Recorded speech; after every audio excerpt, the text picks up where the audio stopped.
आज ईवीएस की क्लास होगी, ठीक है। EVS बहुत ज़्यादा टाइम नहीं है, इसलिए बहुत ज़्यादा फोकस हर एक पॉइंट पे नहीं करेंगे। जहाँ पे लगेगा वहीं पे सवाल या वहीं पे डिस्कशन करेंगे। Environmental science, clear. EVS ये आपका कितने का आएगा? 30 मार्क्स का आएगा, क्लियर है। 30 मार्क्स में हमारे पास थीम कितना है पहले बता चुके थे। EVS के अंदर कितनी थीम के बारे में चर्चा करना है, बताओ कितनी थीम है? सबसे पहले क्या बोले थे? कौन कौन थीम है बताइए। हम चलेंगे EVS में कहाँ कहाँ से प्रश्न आते हैं। 2-3 माइंड सेट होना चाहिए। सबसे पहले EVS के अंदर थीम से प्रश्न आता है, जैसे खाना, भोजन जिसको बोलते हैं, फूड, ठीक है। इसी तरीके से पानी पीना। उसके बाद फिर क्या है? आश्रय वर्ड दिया जाता है वहाँ पर थीम के अंदर, आश्रय वर्ड दिया गया है। होम नहीं दिया गया है। होम मतलब घर होता है। हाउस भी कोई बोल सकता है, हाउस माने भी घर ही होता है। ना होम वर्ड दिया गया है ना हाउस वर्ड दिया गया। दिया क्या गया है? आश्रय। आश्रय का अंग्रेजी वर्ड क्या होता है? ठीक है, अंग्रेजी में क्या होता है उसको? जहाँ पे हम ठहरते हैं, कोई ठहराव हो, तो ठहराव वाला जो वर्ड है वहाँ पे लाया गया है आश्रय। शेल्टर होता है अंग्रेजी में, क्लियर। तो शेल्टर क्यों बोला गया? इसलिए कि हम बात सिर्फ इंसान की नहीं करेंगे, हमारे सोसाइटी में, हमारे पर्यावरण में, हमारे एनवायरनमेंट में जितने भी जीव हैं जो हमारे इर्द गिर्द रहते हैं, हमारे साथ साथ रहते हैं, ठीक है, उन सब को मिला जुला के हमारा एनवायरनमेंट तैयार होगा। एक कौवा, अभी गर्मी का मौसम है, छत पे अक्सर लोग ऐसा करते हैं, पानी किसी बर्तन में रख देते हैं। क्यों? मेन रीज़न होता है कितनी धूप है, इसमें कोई कौवा, कोई पंछी, कोई बर्ड आएगी तो पानी वानी पी लेगा, कोई बुराई नहीं है। हमारे यहाँ खाना दाना बच जाता है क्या, या तो उसको वेस्ट कर दिया जाए, या बेहतर तरीका होता है कि उसमें का जो सूखा दाना है उसको हम क्या करते हैं, छतों पर फेंक देते हैं, ताकि वो पंछी क्या करता है, उसको चुग लेगा करके। इसमें मेरा कोई नुकसान नहीं हो रहा है और किसी पंछी का फ़ायदा हो रहा है, ये करते हैं। इसीलिए इसमें हम शुरू करेंगे थीम्स के बारे में, या सब थीम्स के बारे में। थीम्स जिससे प्रश्न पूछे जाते हैं, जितनी भी थीम है सब थीम्स के बारे में। सब थीम्स नहीं पढ़ना है हमको। जैसे भोजन है तो उसके बारे में हमको सब थीम्स पढ़ना है, उसकी सब थीम्स हैं, ठीक है। तो वैसे जानेंगे। कुल मिला के जैसे अगर हम आश्रय की बात करें तो वो जैसे बोलने के लिए बोल रहे कि हमारे कोई गेस्ट आएगा तो पहले आने के बाद क्या करेगा, वो भोजन खाएगा, फिर क्या करेगा, वो पानी पिएगा, फिर क्या करेगा, वो आराम करेगा। 3 पॉइंट पहले आएगा, तीनों थीम ही है। भोजन थीम है, पानी थीम है, उसके बाद आश्रय करेगा तो शेल्टर वो थीम है। उसके बाद क्या करेगा, जाहिर सी बात है, उसके बाद क्या करेगा, यात्रा करेगा, जहाँ से आया वहाँ जाना है उसको, तो वो जाएगा, जो यात्रा ट्रेवलिंग पॉइंट आएगा, ये भी थीम है। तो उसके बाद फिर क्या होगा, ट्रेवलिंग हो जाएगा। उसके बाद जब वो चला जाएगा तो जो काम वो करता है, थिंग्स वी डू, है ना, जो हमको करना है, जो काम मेरा है डेली लाइफ का, जो हम करते हुए है, जिससे मेरी पहचान है, वो काम करेंगे हम। तो ये थीम का हिस्सा हो गया। अब इनमें क्या है कि सब थीम्स में हम कैसे जाएंगे। तो सब थीम्स में ये तो मोटा मोटी हम बोल दिया ना, भोजन बोले जैसा।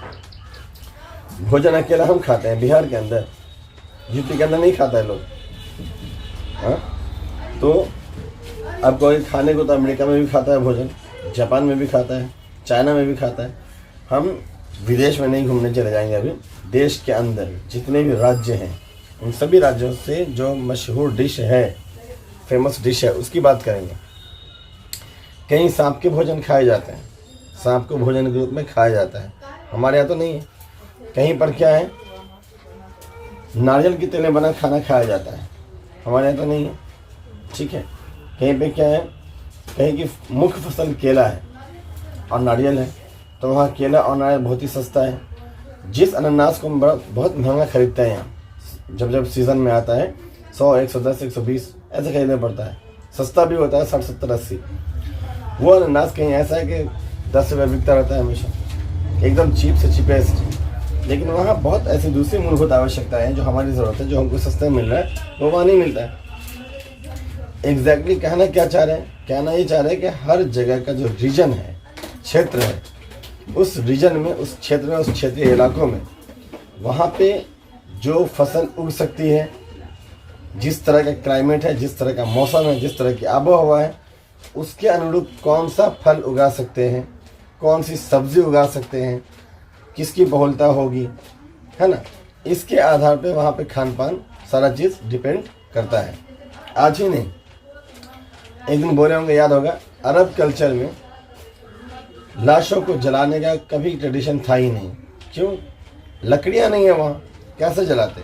इस्लाम में क्या है एक मैटर है, हिंदुज़म में क्या है दूसरा मैटर है। इन दोनों से हट के क्षेत्र में क्या चीज़ संभव है वो तीसरा मैटर है।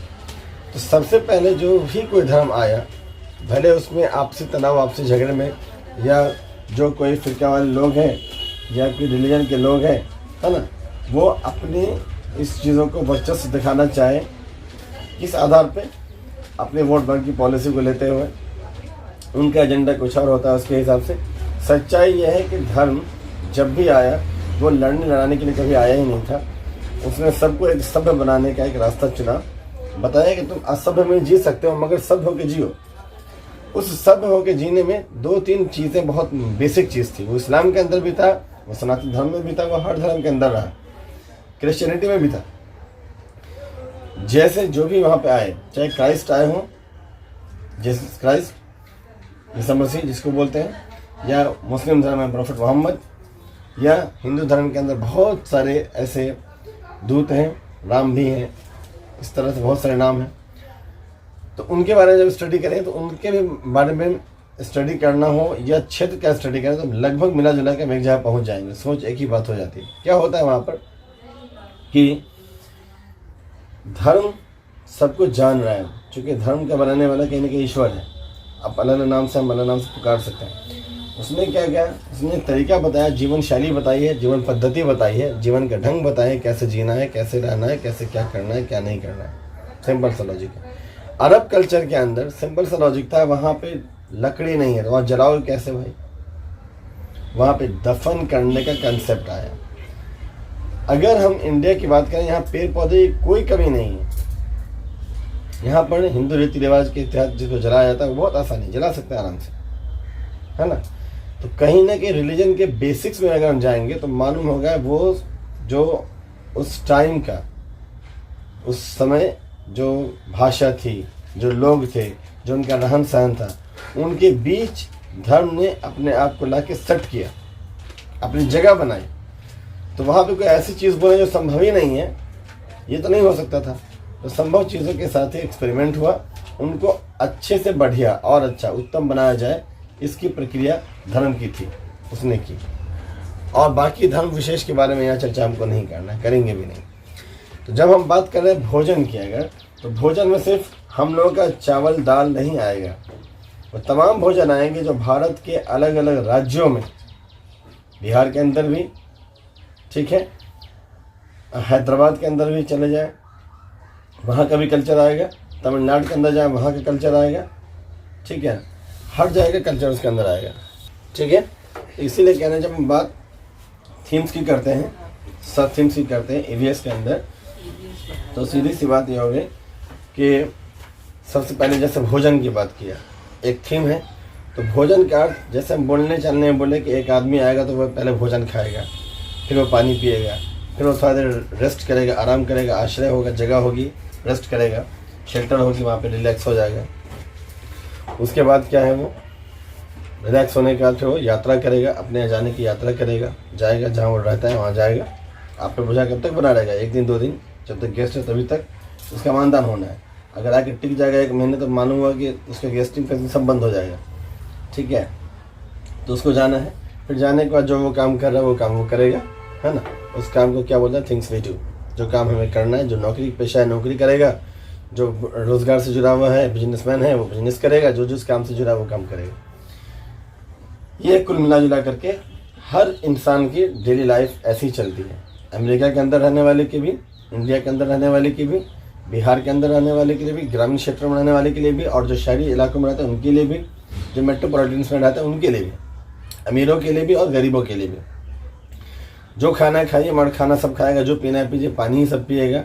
आप फिल्टर्ड वाला पानी पी लीजिए, आप क्या है कि किसी कंपनी में जो पैक्ड आता है वो वाटर लेके पी लीजिए, बिस्लेरी का वाटर पी लीजिए। और कोई क्या होगा, ट्यूबवेल चला के पानी पी लेगा, लेकिन पानी तो सब पिएगा, बिना पानी पी नहीं आएगा। जानवर भी पानी पिएगा, वो ना फिल्टर का पिएगा ना ट्यूबवेल से पिएगा, वो जाके किसी डबरे में, तालाब में मुँह लगा के वहाँ से पानी पी लेगा। पानी सबको पीना है, भोजन सबको खाना है, ये बेसिक नीड है। उसके बाद आश्रय सबको करना है, आराम सबको करना है। फिर वो यात्रा भी उसको करना ज़रूरी है। यात्रा का मतलब ये नहीं कि हम यहाँ से बैठे और ट्रेन में बैठ के सीधे दिल्ली पहुँच गए, वही यात्रा होगा। यात्रा हर तरह की है। आप जहाँ घर में रहते हैं तो भी डेली लाइफ में हर दिन आपको सब्ज़ी लाने जाना है, आटा पिसाने जाना पड़ता है, गेहूँ पिसाने के लिए जाना पड़ता है, चावल खरीदने जाना पड़ता है। क्या यात्रा का पार्ट है, छोटी यात्रा होगी, आप किसी काम से गए, डेली लाइफ का वो यूजुअल वर्क है। हम वहीं जाएंगे जो काम हम कर सकते हैं। कोई समुद्री टापू में रहेगा, समुद्री टापू के अंदर, तो क्या गेहूँ पिसाने जाएगा? वो नहीं जाएगा। वहाँ सिस्टम ही नहीं होगा, वहाँ का सिस्टम अलग होगा। तो अब वहाँ पे देखना पड़ेगा वो यात्रा कैसे करेगा। उसकी यात्रा क्या होगी? मछली मारना होगा, मछली पकड़ना होगा, मछुआरा होगा। वो मछली का तरह तरह का डिश खाएगा। हमारे यहाँ खाना पीना होता है अलग तरह का होता है।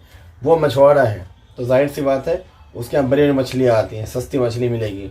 वहाँ लोग मछली का अचार खाते हैं जी, हमारे यहाँ लोग आम का अचार खाते हैं। फ़र्क हो जाएगा। हमारे यहाँ उस तरह से मछली मिलती नहीं, 250-300 रुपये के जी मछली खरीद के कौन अचार बनाएगा बताइए। लेकिन वहाँ बहुत आराम से बना देगा, 250-300 में बड़ी मछली आ जाएगी उनके पास, ठीक है, बड़े आराम से वो लोग खा लेंगे। समुद्री मछली हो जाएगी केरल में, इलाके में देखेंगे तो सारी चीज़ें कहने की डिपेंड करें। ये दो चीज़ों को हम यहाँ मिलाया। एक धर्म के बारे में बोले तो वहाँ भी बोले कि धर्म के अंदर भी क्या है। धर्म जब आया तो वो चाहे किसी भी इलाके में आया हो, श्रीलंका में आया हो कि इंडिया में आया हो, अमेरिका में आया हो कि अफ्रीका में आया हो, रहने वाले लोग ही थे वहाँ पर। उन लोगों को उसने उस समय तक जो भी चीज़ें थीं उनके बीच एक समायोजन कैसे करना है वो बताया। याद होगा बुद्धि जब चैप्टर पढ़े थे, बुद्धि को भी 3 तरह से देखे थे हम लोग। बुद्धि का एक समायोजन ये था कि समाज में, पर्यावरण में जो चीज़ें हैं हमारे चारों तरफ, उसके अनुरूप अपने आप को कैसे बनाएं कि हम सफल जीवन जी सकें। गर्मी है तो गर्मी से लड़ने का क्या तरीका होगा, ठंडक पड़ रही है तो उससे निपटने का क्या तरीका होगा, बरसात आ रही है तो उससे भी निपटने का क्या तरीका होगा, कोई ऐसा इलाका जहाँ सांप कीड़ा बहुत ज़्यादा आता है तो उससे बचाव का क्या रास्ता होगा, कोई ऐसा इलाका जहाँ बहुत तेज़ आंधी तूफान आती है, बड़ा बड़ा घर उड़ जाता है तो वहाँ कैसा घर बनाएंगे। ये सब पर्यावरण ने अपने आप को निपटने का, पर्यावरण से निपटने का तरीका है। ये बुद्धि दे रही थी। दूसरा ये पढ़ा था कि मूर्त बुद्धि की बात किया था, जिसके अंदर चीज़ों को देख रहे हैं, उनका उपयोग देख रहे हैं, उसको समझ के उसकी उपयोगिता इस्तेमाल करनी है हमको। और तीसरा अमूर्त था, जिसको नहीं देख रहे हैं, उसके बीच भी तो जीना है। अब आपको लग रहा है इस तरह का मौसम है, इतनी तेज़ गर्मी है तो तूफान आएगा, ये लोग समझते हैं, तो उससे बचाव कैसे करेंगे ये भी तो मालूम होना चाहिए। सिर्फ आएगा से मतलब नहीं है। सांप आएगा, सांप खतरनाक है तो सांप से निपटने का तरीका होगा ना, डंडा रखो, मारेंगे उसको, ठीक है, ये तरीका रखना होगा।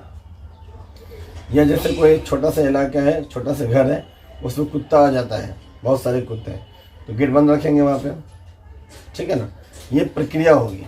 ये सब मिला जुला के बुद्धि को तैयार करता था। वैसे ही धर्म क्या करता है, धर्म जब भी आया, जिस सदी में भी आया, जब भी आया, जिन लोगों के बीच आया, उसने उस समय तक उपलब्ध सारी चीज़ों को कैसे उपयोग में लाना है ना, जहाँ पे आपसी सौहार्द बना रहे, लोग मिलजुल करके एक दूसरे के काम आए, पर्यावरण की जो समस्या है उससे भी देखें, और सामाजिक जो चेतना है वो उनके अंदर हो, धार्मिक चेतना भी हो, नैतिकता भी हो। इन सब पे विचार करते हुए धर्म ने अपने आप को जगह दिया, स्थापित किया अपने आप को, इसीलिए धर्म यहाँ तक फैला, ठीक है। तो जिस थीम की बात कर रहे हैं हम, भोजन की बात करेंगे तो कोई एक इलाके का भोजन नहीं होगा, कोई एक तरह की डिश नहीं होगी। कौन कौन से भोजन की बात करेंगे, पूरे भारतवर्ष में जितने भी राज्य हैं, चाहे बिहार हो, चाहे यूपी, चाहे उड़ीसा हो, चाहे कर्नाटका हो, हर जगह के लोग हैं और हर जगह की फसलें हैं। तो भोजन में वो क्या खाएंगे, जो वहाँ की फसल है वही खाएंगे, क्योंकि वो डेली लाइफ में उनको सस्ते में मिलेगी, ठीक है। अब सोचो ना कि अगर हम हर दिन सोचेंगे इम्पोर्टेंट चीज़ हम खाएं अगर, तो कैसे खा सकते हैं। हर इंसान का बजट एक होता है। तुम सोचो कि हम हर दिन वही चीज़ खाएंगे जो अमेरिका में बनता है और यहाँ आता है बाय पैक, ऐसा नहीं खा सकते। ज़रूर खा सकते हैं, हर दिन नहीं खा सकते हैं, लेकिन कोई एक ऐसा दिन होगा।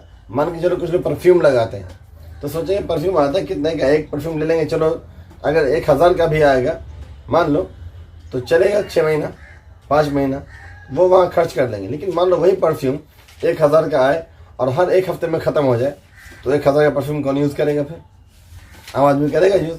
नहीं करेगा। तो इसी तरह से क्या होगा, कि कोई बाहरी चीज़ का इस्तेमाल हम करेंगे जो काफ़ी कॉस्टली है, विदेश से आ रही है, तो वो डेली लाइफ में इस्तेमाल नहीं होगा मेरा, क्योंकि बहुत महंगा होगा, एक्सपेंडिचर पड़ेगा ही उस पर, यातायात के प्रभाव से पड़ेगा ही, खर्चा जो कॉस्टिंग जो उसका दाम जो तय होगा उसके बाद ही होगा मार्केटिंग वैल्यू, ठीक है ना।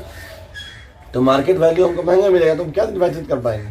तो इसलिए होता क्या है कि हम जहाँ पे रहते हैं वहाँ पर जो सब्जियाँ उगती हैं, जो दाना पानी उगता है ना, उनको हम डेली लाइफ का हिस्सा बनाते हैं, ठीक है। उसमें भी कुछ ऐसी कॉस्टली चीज़ें होती हैं तो चलो, लेकिन लोकल ही होता है। जैसे मान लो यहाँ खस्सी का मीट कोई खाएगा, हर दिन नहीं खाएगा ना, 600 रुपये केजी होगा तो डेली खाएगा नहीं खाएगा वो, मगर खाएगा, एकदम नहीं खाएगा ऐसा नहीं हो सकता है, ठीक है। इसी तरह मछली खाएगा तो क्या डेली मछली खाएगा, नहीं खाएगा। लेकिन अगर हम बात करें केरल की तो क्या डेली मछली खाएंगे, क्यों नहीं खाएंगे डेली मछली, ज़रूर खाएंगे डेली मछली, वो एकदम खाएंगे। कुछ जंगल में रहने वाले आदिवासी हो, क्या वो खस्सी खा लेंगे, जब चाहेंगे तो बिल्कुल खाएंगे, ढेर होगा उनके पास, क्या दिक्कत है उनको, पकड़ेंगे खा लेंगे, कोई दिक्कत नहीं। तो उनका आंसर हमसे अलग होगा या नहीं होगा, उनके लिए वो आसान है, कर लेंगे, सस्ता है, चीप है, ईजी है। हमारे यहाँ वो चीज़ पॉसिबल है बट महंगी है, हम वो काम नहीं करेंगे। तो हमारे जो सारा थीम है, इन सारे थीमों के बारे में पूरे भारत के अलग अलग राज्यों में कैसे कैसे इन चीज़ों को मेंटेन करना है, ठीक है, कौन कौन लोग किसको आसानी से करेंगे। मतलब हमारे यहाँ क्या होगा, नारियल महंगा है, नारियल का पानी डाब डेली लोग नहीं पीता है। अगर एक फैमिली में 10 आदमी है और 10 पीस डाब डेली चाहिए, तब तो समझ लो 500-600 पर डे खर्चा उसका ऊपर ही जा रहा है, 1500 ऐसे ही चला जाएगा उसका। तो वो कभी कभी पी लेगा, छुट्टी होगी संडे को पी लेगा, क्योंकि ऐसा नहीं कोई आदमी जो डेली पीता है। हो सकता है किसी आदमी की दवा होगी वो डेली का ही नहीं पिएगा, उसको दवा तो लेना पड़ता है ना। तो अगर डॉक्टर उसको बोला डाभी पिए वो, तो एक आदमी को बोला है ना वो आदमी डेली पिएगा। अब उसकी वजह से घर का हर आदमी तो नहीं पिएगा, बात समझ में आ रहा है। ऐसा क्यों होगा, because this is the need of that particular person, उस आदमी के लिए नीड है, ये आवश्यकता है उसकी, दवा है उसकी, तो वो करेगा। मगर हम नहीं करेंगे हर दिन। हम लोग किसी दिन आउटिंग में निकलेंगे, कभी घूमने के लिए निकलेंगे, तो चलो अच्छा मौसम में घूमने के लिए, चलो ये भी ले लेते, थोड़ा ये भी कर लें, फोटो हो जाए, स्नैप हो जाए, वो कर लेते हैं हम लोग, होता है ना। तो ये जो प्रक्रिया होती है, यही प्रक्रिया हमारे यहाँ नहीं, पूरे जगह पे होती है, हर जगह पे होती है, इंडिया में नहीं विदेशों में भी होती है। लेकिन हमको जो देखना है इंडिया तक की बात करनी है ना। अब उसमें क्या होगा, हम जैसे भोजन की बात करेंगे तो भोजन, केरल का भोजन अलग होगा। पंजाब की बात करेंगे, पंजाब नाम से ही केरल है, 5 नदियों से घिरा हुआ क्षेत्र है वो, ठीक है ना। पानी की बहुलता है, और पानी की बहुलता होने की वजह से वहाँ चावल बड़े आसानी से उगा लेते हैं। वहाँ पर केले का भी और नारियल की भी, ये सब खेती बड़ी आसानी से होती है, बहुत आसानी से। तो वहाँ पर क्या है, इस सब तरह की चीज़ें जो है उनके लिए आसान है, सस्ती है। इसी तरह हमारे इलाके में क्या गेहूँ चावल होता है, बारिश का मौसम जहाँ पे है, या वैसे इलाके जहाँ पे निचले इलाके हैं जहाँ पानी लगा रहता है अक्सर, तो वहाँ लोग क्या करते हैं, चावल की खेती करते हैं। कुछ ऐसा इलाका जो बहुत हिली एरिया है, हमारे इलाके की बात करें, एक इलाका जो निचला एरिया, वहाँ लोगों ने क्या किया, चावल की खेती कर लिया। कुछ ऐसा इलाका है जो बहुत ही ऊंचा पर बना हुआ है, तो वहाँ चावल की खेती उनके लिए आसान नहीं है। वो पानी ही देते हैं तो थक जाएगा बेचारा, कमर भर पानी डालना चाहिए चावल की खेती में, तो क्या करेगा वो, तो वहाँ वो चावल की खेती नहीं करेगा, वो गेहूँ की खेती कर लेगा, मकई की खेती कर लेगा, ठीक है ना, जिसमें हल्का सा पानी चाहिए। तो ये डिपेंड करेगा कि उतना दूर नहीं, कम एक ही इलाके में। अभी हम केरल और बिहार की बात भी नहीं करें, बिहार के अंदर एक वो इलाका जो निचला है और एक वो इलाका जो काफ़ी ऊंचा है। तो ऊंचे इलाके में पानी की उपलब्धता दिक्कत होगी, कम बारिश होगा, पानी कहाँ से लाएगा, तो वो क्या करेगा, वैसी फसल कोई करेगा जिसमें कम से कम पानी की आवश्यकता हो। कोई निचला इलाका पानी में डूबा रहता है, हमेशा जलमग्न रहता है, तो वो क्या करेगा, वो चावल की खेती बड़े आराम से करेगा, पानी की कोई दिक्कत ही नहीं है उसको। कहीं से ही पानी होता है, बह जाता है उधर ही, पानी निकालना पड़ता है उसको, डूबा रहता है पानी में, तो उस पानी का इस्तेमाल करके चावल की खेती वो कर लेगा। तो जिस तरह यहाँ पर एक ही इलाके के लोग अपने अपने यहाँ पर जो सुविधा है उसके अनुसार कोई काम करेंगे, कोई खेती करेंगे, यही प्रक्रिया हर जगह होती है, हर फसल के साथ होती है, ठीक है ना। तुम देखो कि बहुत ऐसे इलाके हैं जो बिल्कुल ग्रामीण क्षेत्रों से घिरे हुए हैं, जिनके पास क्या है, सारी हरी सब्जियाँ अपने पास अवेलेबल है। तो वो हरी सब्जी क्या बाहर से खरीद के लाएगा, कभी नहीं लाएगा। अपने एक सब्ज़ी लोकल में मिल जाएगी, उसको अच्छी सब्ज़ी मिलेगी, बेचेगा सस्ते में, बहुत जगह तो ऐसे गांव देहात में देखोगे, लोग जाके घर में जाके कहीं मालूम आप बागीचा लगाया है घर के बाहर में, बैगन का पेड़ है, बैगन सामने सामने तोड़ लिया एकदम फ्रेश, एक अंदाज से मोटा, जाओ 1 kg होगा, जाओ 2 kg होगा, इस तरह लोग लेके चले आए, जो पैसा ज़्यादा दे जाए, कम भी दे तो भी चलेगा। वो प्रोफेशनल नहीं है, घर में हो रहा है। तुमको भी फ्रेश चीज़ मिल गई, अच्छी चीज़ मिल गई, मार्केट में क्या होगा, ऐसे ही तोड़ के दे देगा? नहीं देगा। वो बिल्कुल मार्केट में वो खरीद के लाया बेचेगा उसी हिसाब से, एक सिस्टम होता है। तो हर जगह क्या होता है, जो चीज़ें जहाँ उगती हैं आसानी से अवेलेबल है, वो चीज़ें वहाँ पर सस्ती मिल जाती है, और वही चीज़ को ट्रांसपोर्ट के जरिए कहीं भेजा जाएगा तो वो चीज़ क्या होगी, महंगी मिलेगी, है ना। वो हो गया। पहले के स्टार्टिंग में कुछ साल, कुछ डिकेड पहले तक दूध वगैरह बहुत आसान नहीं था। हम लोग को भी याद है, जब हम लोग कुछ फिर भी छोटे थे अच्छे खासे, तो जब देहात वगैरह में जाते थे तो हम लोग गाँव में गौ टोली है, वहाँ जाके दूध लाते थे, क्योंकि सुधा हर जगह अवेलेबल नहीं था। सुधा का जो दूध है पैकेट है, ये हर जगह अवेलेबल नहीं था। मदर डेयरी तो खैर अभी इधर आ गया है मालूम है। तो अब उसमें क्या है कि जाना है तो आपको वहीं से लेना होगा, गाँव में रहना है तो गांव में रहना है तो वहाँ डेली गांव से शहर आकर के यहाँ से दूध लेकर तो जाएंगे नहीं, अगर महीना भर रहना है तो वहाँ पर जो लोकल में है, जो लोग बेच रहे हैं दूध, उन्हीं से लेना पड़ेगा, उन्हीं के सिस्टम में जाना पड़ेगा। जिस वक्त वो दूध देते हैं सुबह में या शाम में, उस हिसाब से जाना होगा। यहाँ पे क्या है, तुमको दूध के पैकेट अभी ख़त्म हो गए, चले जाओ उठ के ले आओ खरीद के, फ़र्क होगा। तो जीवन जीने का जो ढंग होगा वो डिपेंड करेगा हमारे आसपास के क्षेत्र में किस तरह की आसानी है, किस तरह की दुविधाएं, किस तरह की सुविधाएं हैं। सुविधाएं तो उसके हिसाब से आसानी से डील करेंगे, दुविधाएं तो उसको थोड़ा मुश्किल से करेंगे, करना तो दोनों ही पड़ेगा। इसी हिसाब से हमारा जीवन पद्धति, जीवन शैली चलती है। धर्म ने भी वहीं पर जगह बनाई और पर्यावरण भी उसी के बीच पला। इसीलिए क्या होता है, पर्यावरण की जब हम बात करते हैं तो उसके 2 महत्वपूर्ण घटक हो जाते हैं, एक जैविक घटक हो जाता है और एक अजैविक घटक होता है। जैविक घटक में वो सब चीज़ें जिसमें जान है, जैसे हरे पेड़ पौधे, हम नारियल के डाब की बात किया या गेहूं की बात किया, चावल की बात किया, ये सब क्या है, कहाँ से आएगा, पेड़ पौधे से आएगा। पेड़ पौधों में जान है, ऑब्वियसली है, जान है।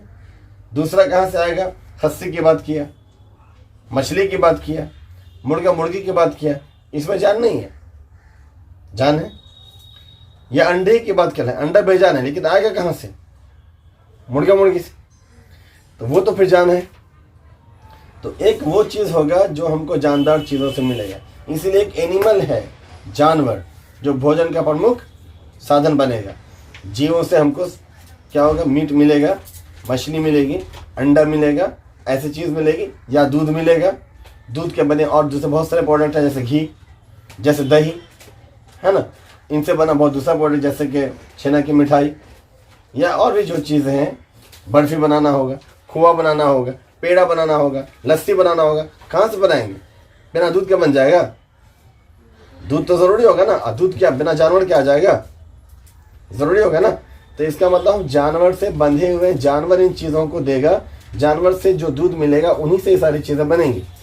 तो भोजन के अंदर जानवर अहम भूमिका में हुआ या नहीं हुआ? बिना जानवर के भोजन पूरा होने वाला है? सोच के बताओ, नहीं होगा। तो इसलिए जब भोजन की बात करेंगे तो भोजन के अंदर सब थीम आएगी। क्या आएगी? सब थीम। भोजन तो थीम हो गया मेरा, मतलब थीम है, मुख्य थीम है, ठीक है। अभी भी हम पहले बोले, रिपीट भी किया है, कितनी थीम है, कितना थीम है, कितना थीम है, 6। कौन कौन है? भोजन एक है ना, किसी को याद नहीं। Family and friends, food, shelter, ये सवाल हम 5-6 बार पूछे, चलिए अभी जवाब चीजें जो हम करते हैं। आया समझ में? कुल मिला के जो थीम है हमारे पास, कुल मिला के जो हमारे पास थीम है, वो जितनी भी थीम है उस थीम के अंदर सब थीम है, ठीक है। तो उस सब थीम में हम बात करेंगे तो वहाँ पे क्या आ गया मेरा, जैसे भोजन की बात किया तो सब थीम भोजन के अंदर क्या मिलेगा, भोजन के अंदर एनिमल बेसिक क्राइटेरिया हो गया, बिना एनिमल के वो सारी चीज़ें नहीं मिलेंगी। जैसे जो भी एग्जांपल है लिया, दूध, दही, छेना, मिठाई, लस्सी, है ना, ये सारी चीज़ें कहाँ से आने वाली हैं, सब जानवरों से आने वाली है। तो जानवर अहम हिस्सा हो गया भोजन के अंदर। भोजन जो थीम है वो डिपेंड करेगी एनिमल के ऊपर। दूसरा, नारियल के डाब की बात किया हो या केले की बात किया हो या फिर और भी जितने गेहूँ है, चावल है, मकई है, जौ है, बाजरा है, या जिनकी भी खेती करते हैं जो हम फसल के रूप में हमको मिलता है, ठीक है। या इसके अलावा टमाटर है, सब्जी हो गई, घिवड़ा है, सब्जी हो गई, कद्दू है, सब्जी हो गई, परवल है, सब्जी हो गई, या फिर फल, सेब है, आम है, अंगूर है, अमरूद है, सारी चीज़ें, ये फल हो गए, ये सब कहाँ से मिलेगा? पेड़ से। तो एक में क्या हो गया हमारा? एनिमल हो गया, दूसरा क्या हो गया हमारा?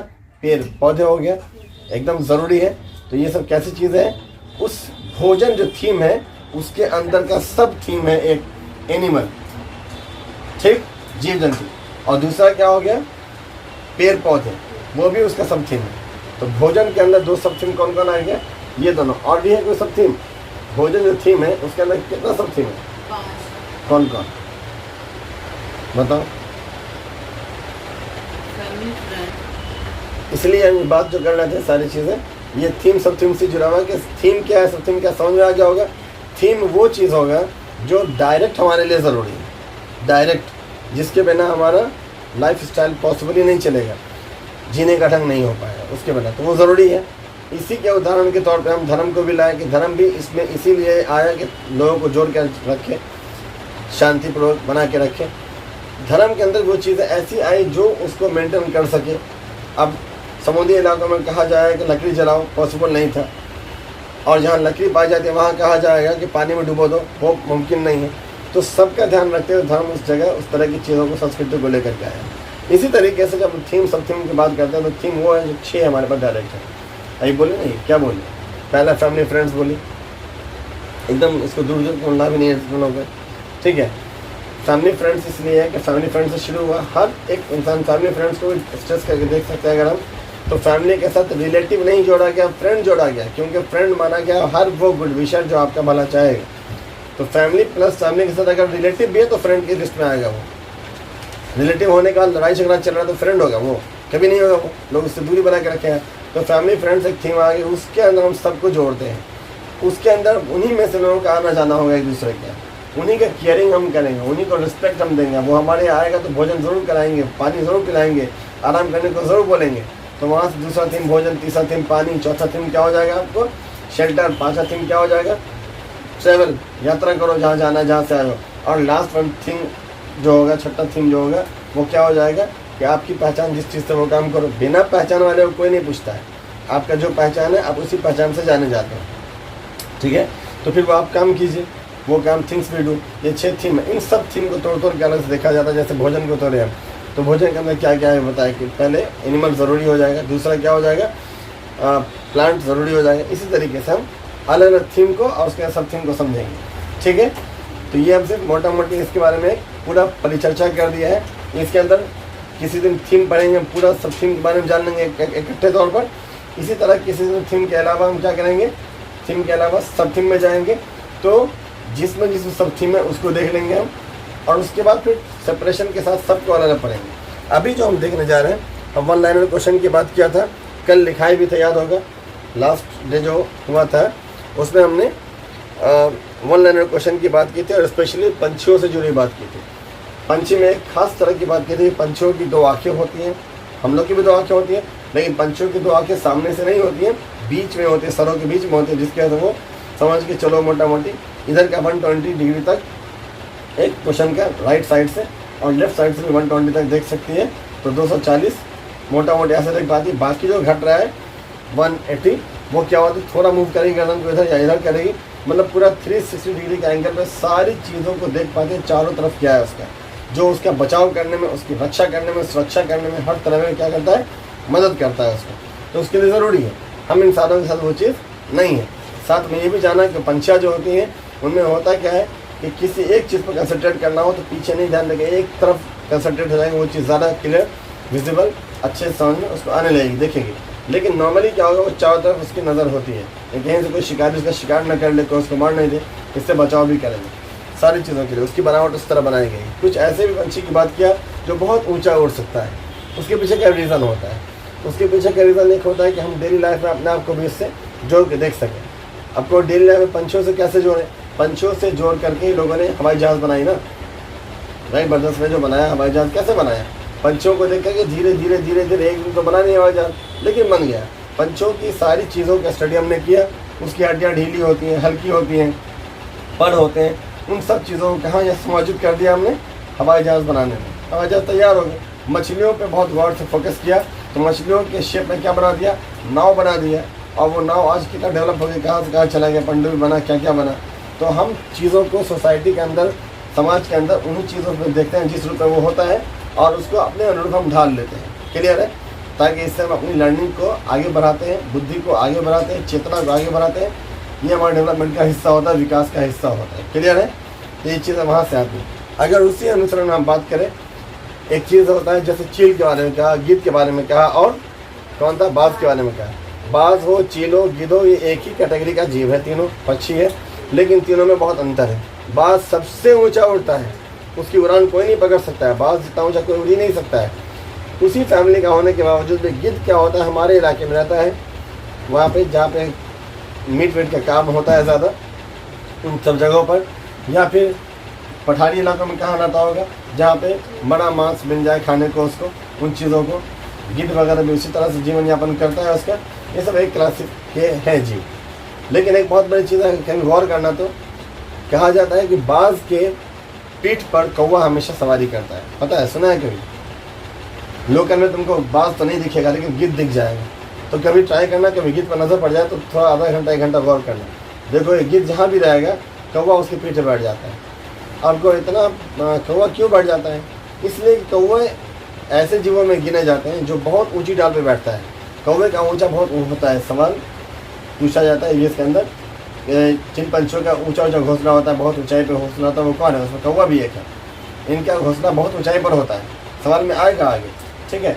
कौवा की आदत होती है बहुत ऊंचाई पर जाने की, इसलिए ऊंचे दरख्तों को चुनता है। जैसे देखो हमारे यहाँ स्ट्रीट लाइट लगी होती है बड़ी बड़ी, देखा होगा हर जगह लगा हुआ। उस स्ट्रीट लाइट के ऊपर देखो कौवा बैठ जाएगा जाकर। ऊंचाई की वजह से बैठता है, और कोई वजह नहीं तो कहीं बैठ जाता है, ठीक है ना। लेकिन ऊंचाई वाले पुल पे वो इसी वजह से बैठता है, वो ऊंचा बैठना चाहता है। इसी में एक और चीज़ है, जैसे कि मान के चलो वो क्या होता है, गिद्धों की पीठ पे बैठ जाता है। गिद्ध सामने से लड़ सकता है, पीठ के ऊपर कैसे वार करेगा? नहीं कर सकता है, बैठ जाता है, ठीक है। लोकल में देखेंगे तो अगर हम उन इलाकों की बात करें, बाज होते हैं वहाँ पे, तो बाज भी बैठ जाता होगा, सीधी सी बात है। लेकिन होता क्या है कि बाज उसको हटा तो नहीं सकता, लेकिन बाज पीछे देखने वाले जीवों में नहीं होता है, उसकी उड़ान अपनी सबसे ऊँची होती है। तो कौवे को हटाने के लिए क्या करता है वो? कौवा से कैसे लड़ेगा? हटा सकता है, ऊपर कैसे लड़ाई करेगा, कौवे को कैसे भगाएगा? तो बाज का बहुत आसान तरीका है, वो इतना ऊंचा उड़ जाता है, इतना ऊंचा उड़ता जाता है, उसको ऊंचाई उड़ने का भी डर लगता नहीं कि कुछ ऊंचाई तक उड़ने का कौवा को खुद डर होने लगता है कि बाप रे इतना ऊंचा कैसे हो गया। तो उसका पीठ से उतर जाना चुपचाप से। अब उसके बाद इसके ऊपर नहीं जाना चाहिए। कौवा सबसे ऊंचाई पर उड़ने वाला पक्षी नहीं है। ऊंचाई पर बैठता ज़रूर है, ऊंचाई पर उड़ने वालों में से नहीं है वो। जब गिद्ध या बाज जो होता है बहुत ऊंचाई पर उड़ने लगता है, तो कौवा खुद बखुद उसकी पीठ छोड़ देता है, ठीक है। इसलिए कहा जाता है अक्सर जब मोटिवेशनल स्पीकर्स होते हैं, किसी को समझाने वाले, आगे बढ़ाने, इन्फोर्स करने के लिए, स्टूडेंट्स को आगे बढ़ाने के लिए बोलते हैं, तो वो कहते हैं गिद्ध से कुछ सीखो या बाज से सीखो। अगर कोई तुम्हारे पीछे पड़ेगा जैसे कौवा, तो उसे लड़ के नहीं जीतेंगे। इतनी ऊंचाई पर चले जाओ कि खुद ब खुद भाग जाएगा वो। उसको लगता है कि अब हम कहाँ जाएंगे, अब गिरे तो कहीं बचेंगे नहीं, तो तुमको खुद ब खुद छोड़ देगा। अगर कोई तुम्हारा क्रिटिसाइज कर रहा है, पीछे पड़ा हुआ है, ताना दे रहा है अगर, तो उसको डिफेंस करे कि नहीं ऐसा नहीं वैसा नहीं करके हम अपने काम पे ध्यान दें, हम आगे बढ़ जाएंगे, खुद ब खुद पीछे हो जाएगा। ये चीज़ करना चाहिए। इसको मोटिवेशनल, इसको यूज़ भी करता है। आगे चलते हैं हम। छिपकली के बारे में बोले थे, कान होता है। मगरमच्छ के बारे में बोले थे, कान होता है। और इसके बाद इन लोगों का जो कान होता है वो कैसा होता है, छेद जैसा होता है। कान हम लोग की तरह निकला हुआ उसका स्पेशल पार्ट दिखता नहीं है, बट कान होता है, उस छेद से सुनाई उनको देता है। मालूम है, मगरमच्छ के बारे में ही बोले थे कि उसको भी छेद होता है जिससे वो चीज़ों को सुन पाते हैं। लेकिन हाँ, मगरमच्छ का जो छेद होता है वो हमको दिखाई नहीं देता है। क्यों नहीं दिखाई देता है? बिकॉज उनकी चमड़ी बड़ी मोटी होती है। उतने मोटे चमड़े में, उभरी चमड़ी में कोई छोटा सा छेद पता ही नहीं चलेगा। लेकिन और जिसकी बात किया जाए छिपकली, उसकी बड़ी मोटी चमड़ी नहीं होती है, बहुत पतली होती है, इसलिए उसका जो हल्का छेद है वो दिख जाएगा। जबकि इसी प्रजाति का सबसे बड़ा विशालकाय जीव है मगरमच्छ, उसमें ये चीज़ दिखाई नहीं देगा, बिकॉज उनका चमड़ी क्या होता है, बड़ा मोटा हैवी होता है, पता नहीं चलता है। अब लिखेंगे अगर हम जानवरों पर अलग अलग पैटर्न उनकी त्वचा के हिसाब से बनाया गया। जानवरों लिखेगा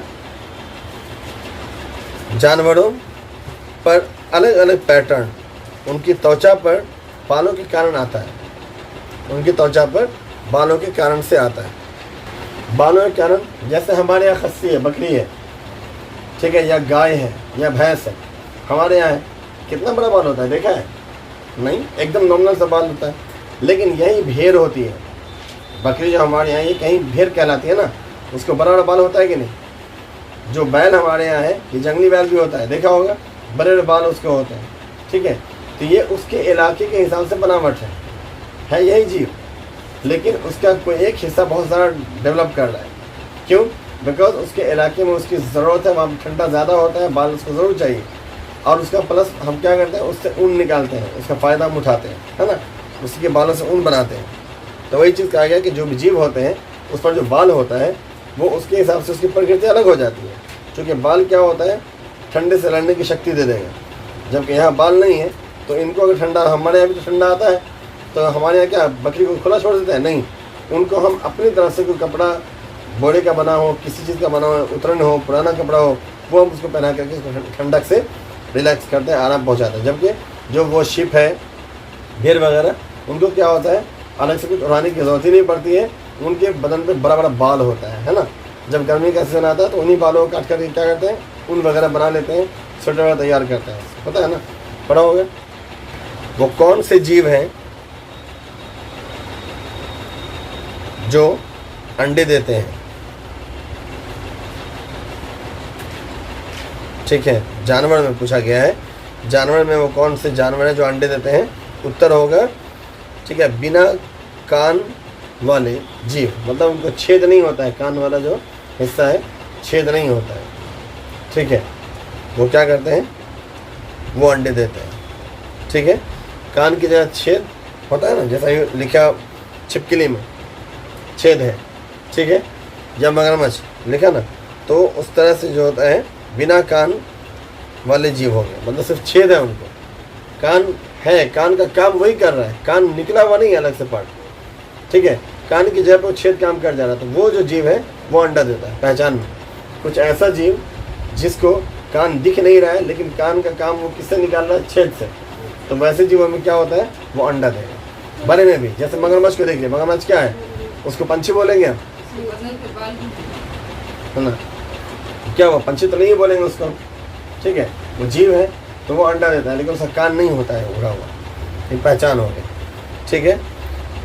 उसके बाद लिखेंगे सबसे बड़ी मादा हाथी क्या होती है? वो सबसे बड़ी मादा हाथी, वन लाइनर क्वेश्चन कर रहे थे कल, उसी में कंटिन्यू कर रहे हैं कि सबसे बड़ी मादा हाथी कौन होती है।